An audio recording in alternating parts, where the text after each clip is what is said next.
In another module, we discussed traditional logic and analysis as a way of thinking and envisioning the future. But there is another form of thinking that is radically different than linear thinking and logic: syncretic cognition. Interestingly, logical cognition is not the only way to think productively. Another form of thinking, variously called syncretic cognition, insight, or intuition, is a powerful form of thinking that is important to do and difficult to teach. Syncretic cognition is a mode of thinking that takes in the whole picture. It is broad rather than deep, and it involves synthesis rather than analysis. It involves different structures of the brain and is more associated with the right brain hemisphere than the logical, linguistic left brain hemisphere. Intuition depends on awareness of subtle cues such as body language, word choice, and context that provides insight into people, problems, and events. The realizations from such observations arrive as an epiphany, a sudden realization, or an insight. Syncretic thinking is undoubtedly a primary mode of thought, preceding analytic thinking in each of our individual lives as well as in the history of our species. Logic is a later addition in our individual existence and in human evolution. Often, syncretic thinking involves isolated bits of data from memory and quick perceptions of people and events called thin slices. People are remarkably capable of using thin slicing to make rapid judgments about another person's attractiveness, manners, trustworthiness, or education. Even in just a few seconds of interaction, these judgments have the same level of accuracy as spending days and weeks in observation. Research suggests that fear, anxiety, sadness, and joy can be reliably recognized in thin slices of brief nonverbal interaction lasting only a few seconds. Syncretic thin slicing probably had survival advantages for our ancestors, as those who were able to quickly assess a person or a situation from complex, disparate sources of environmental information had an increased chance of survival in a dangerous world. Historically, women in particular, who could quickly read the sources of distress in their infants or syncretically diagnose an illness, may have developed innately superior syncretic reasoning. Likewise, the ability to thin slice and make quick judgments about other people had an additional survival advantage for women, who had less brute physical strength than men with which to defend themselves. Research suggests that as a group, women are more attuned to subtle cues in interaction and make more accurate judgments than men about people and relationships. This alternative way of thinking through insight and intuition should not be belittled or ignored, but celebrated as a complement to analytic thinking. Syncretic thinking features connections between seemingly unrelated thoughts. The world is perceived as an integrated whole rather than a series of fragmented parts to be analyzed and dissected. Many of us have engaged in syncretic thinking when we connect with an old memory with a new problem, and when subtle cues cause us not to trust an acquaintance or colleague. Indeed, syncretic thinking may be the very basis of creativity. Scientists from Archimedes to Einstein have talked about finding sudden solutions to complex problems in a moment of realization epiphany, or understanding. Logic can be taught, but can Socratic thinking and intuition be taught?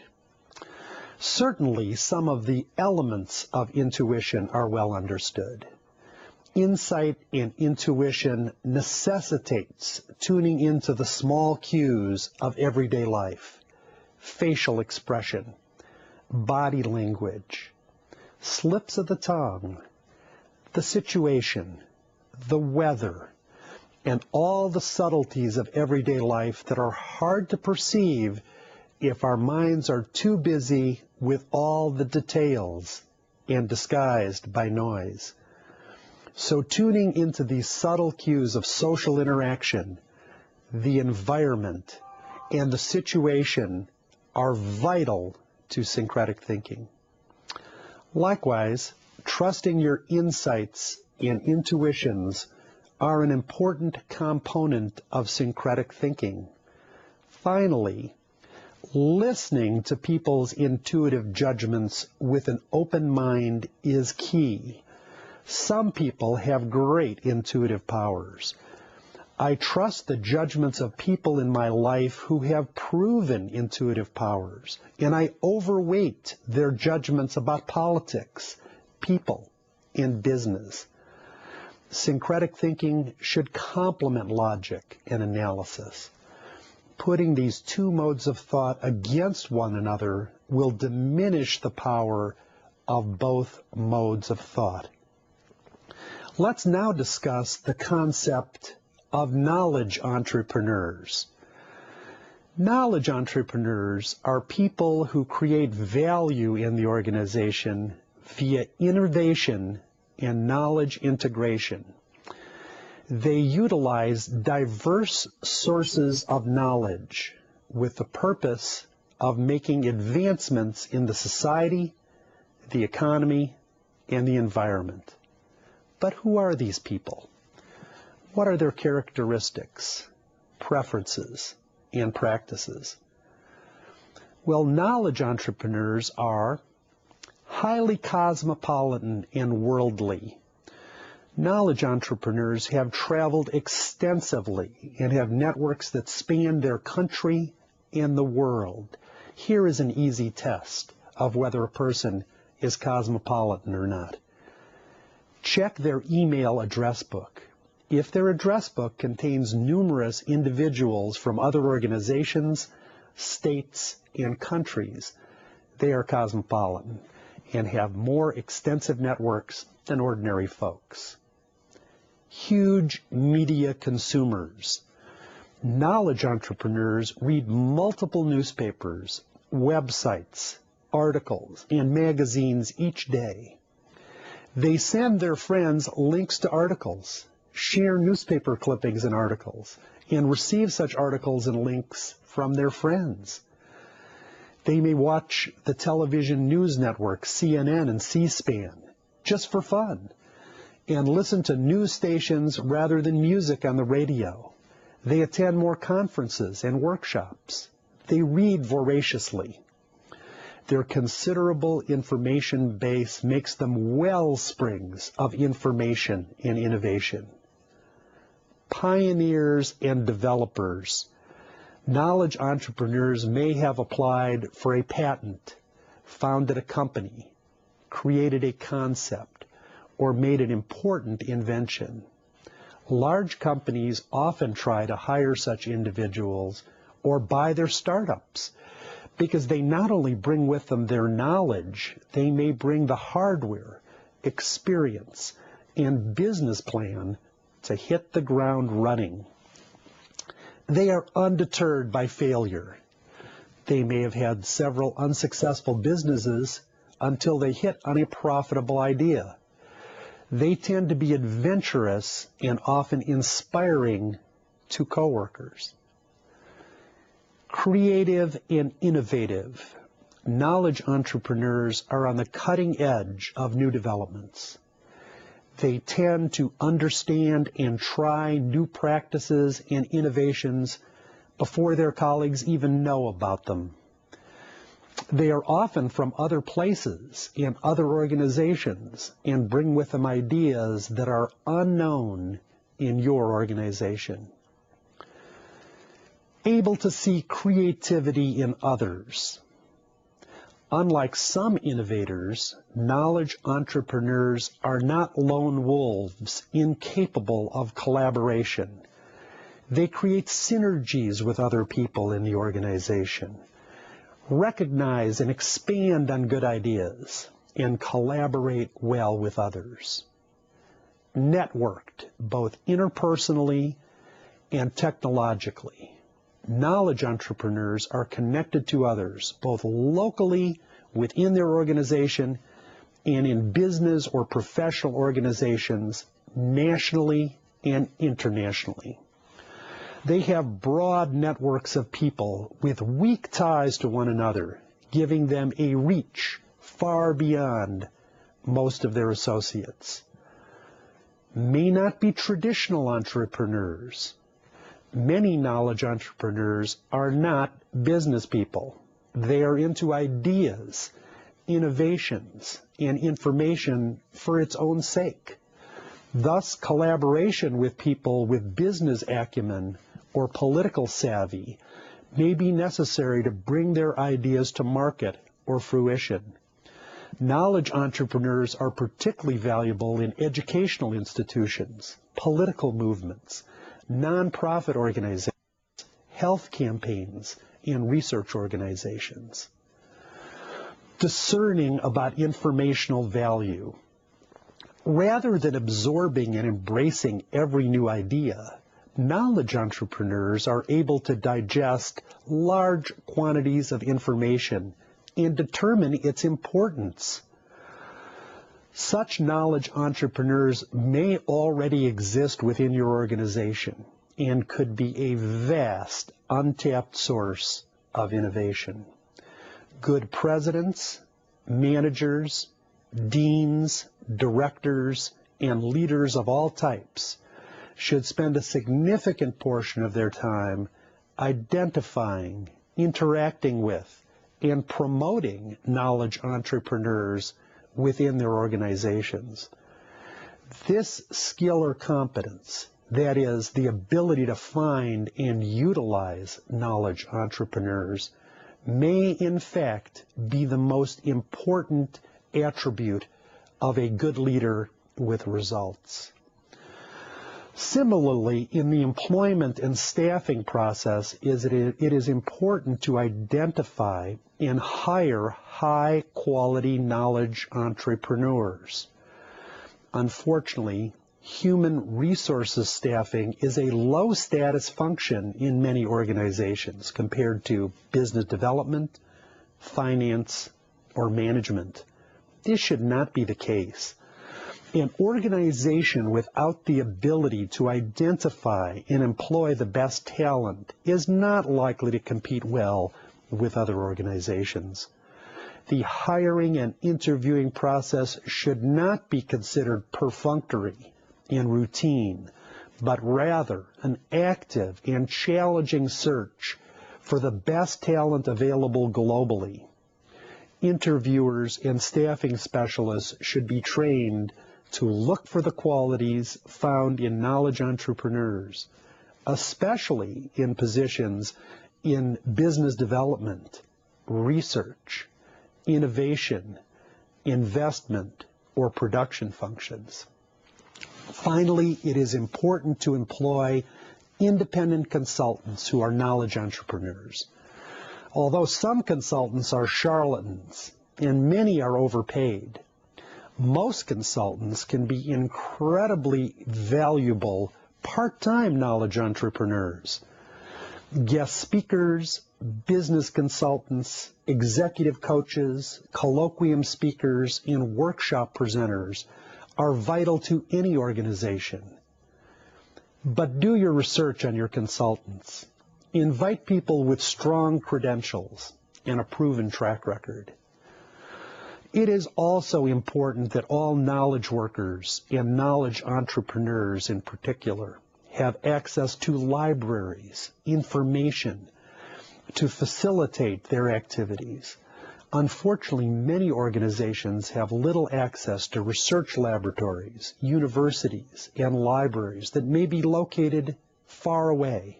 What can they do? Well, for one thing, connect to and use the internet.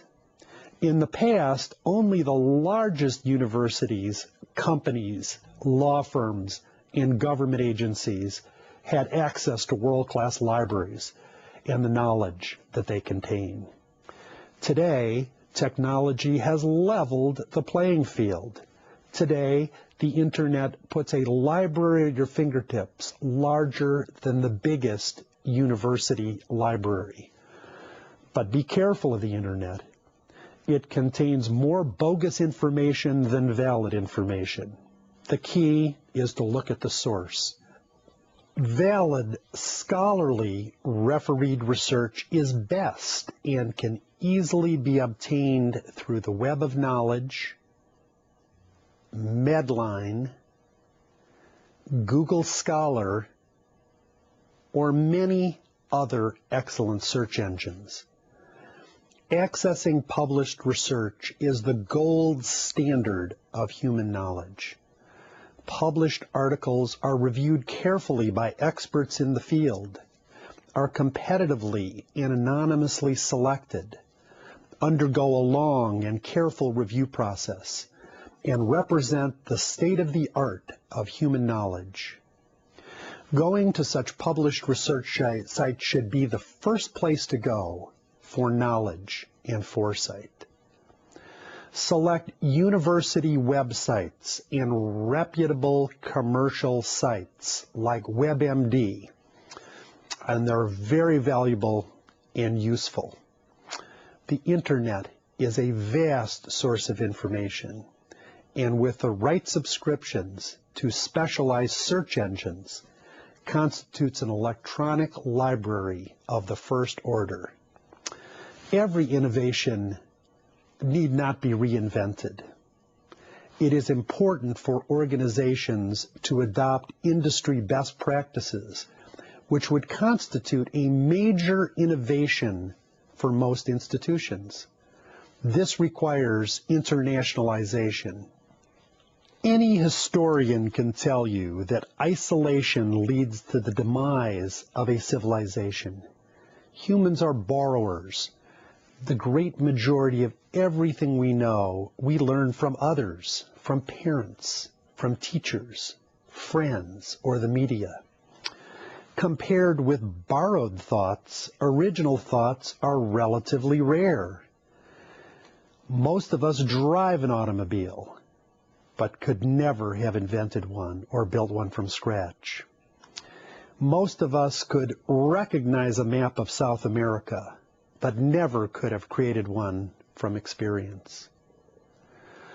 Human knowledge and insight are cumulative. They are built on the ideas of other people.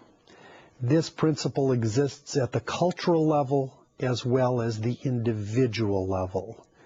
Japan did not invent the automobile, but they make among the best cars in the world. Italians never had tomatoes before they were discovered in Central America, but they are now the staple of many Italian dishes. Salsa was unheard of in the United States a generation ago. It now outsells ketchup in North American stores. Innovation is largely a matter of contact and collaboration. Human networks are the key. It is unlikely that any innovation today is the product of a single country. From stem cells to computer chips, from advertising to education, new developments are a derivative of many countries and cultures.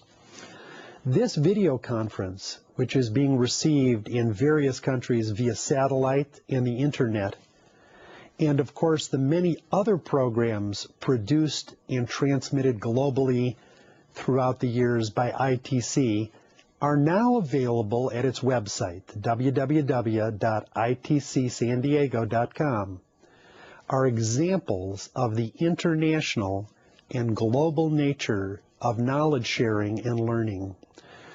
The ideas we are discussing know no national, racial, or cultural boundaries. So what does all this mean? The search for new ideas, markets, products, supply chains, managers, and employees should be a global search. We cannot presume the best persons or products all reside in Ecuador or the United States or Brazil or Japan. So here are some questions to ponder. Is your organization open to people from other lands? Do most of your ideas come from within your national boundaries, or are they the best ideas from all over the world? Do your professors and students connect with counterparts in other countries? Would you hire a manager from another country if he or she were the best person for the job? Do you communicate with people from outside your country? If your answer is yes to these questions, you are capitalizing on internationalization and its many advantages. Insularity is obsolescence in our global world. This is now a recipe for failure at the individual, organizational, or community level. Let's now refer to the concept of best practices. As we have been saying repeatedly today, most people do reinvent every idea or practice. Indeed, throughout the world, organizations have created best practices document to facilitate innovation. Most organizations do not have to reinvent the wheel to make plans or set goals from scratch. In many areas, experts have developed best practice documents that describe a method, process, or activity that is more effective than potential alternatives. Best practice documents exist for almost everything, including worker safety, disease prevention, optimal productivity techniques, organizational design, risk management, charter development, evacuation procedures, organizational bylaws, management procedures, human resource design, statute drafting, medical diagnosis, and data security management. Companies and organizations can move forward quickly by adopting best practices policies and tweaking them for implementation in their particular organization. So before you start from scratch, examine best practices documents, especially those developed by professional organizations and government advisory groups. They can jump-start organizational innovation. All knowledge is good knowledge. We have all heard a parent or uncle ask a student who is studying art history or French philosophy or ancient literature, what good is that information? This is a short-sighted and parochial view. All knowledge is useful knowledge, and the interaction between various types of knowledge produce second-order and third-order synergies that are invaluable. A computer graphics designer is enhanced by knowledge of pointillism from art, circuitry from engineering, electron movements from physics, and user interfaces from social science. The international business person needs to know about business, but also benefits from understanding history, geography, consumer behavior, and intercultural communication. 5 final rules predominate in today's information society. All knowledge is useful knowledge. Knowledge is synergistic.